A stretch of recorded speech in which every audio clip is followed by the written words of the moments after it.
Hello, welcome to kalkiscookingchannel.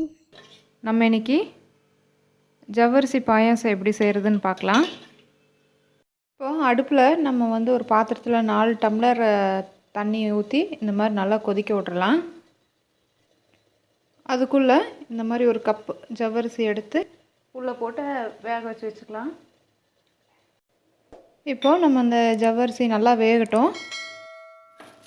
இப்போது நம்ம ஜவ்வரிசி பாருங்கள், இந்த மாதிரி நல்லா வெந்துருச்சு. இப்போது 1 கப் ஜவ்வரிசிக்கு 2 கப்பு சர்க்கரை நம்ம சேர்த்துக்கலாம்.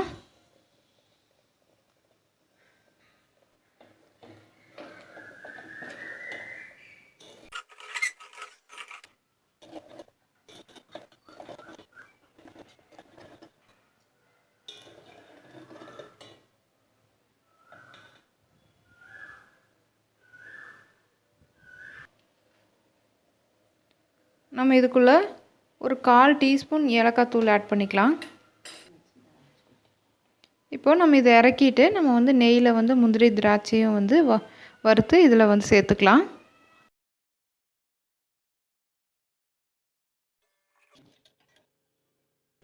இது கூட தேவையான அளவு பால் ஆட் பண்ணிக்கலாம்.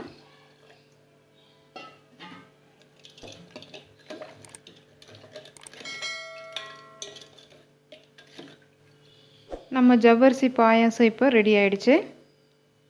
நீங்களும் உங்கள் வீட்டில் ட்ரை பண்ணி பாருங்கள். பிடிச்சிருந்தால் லைக் பண்ணுங்கள், கமெண்ட் பண்ணுங்கள்.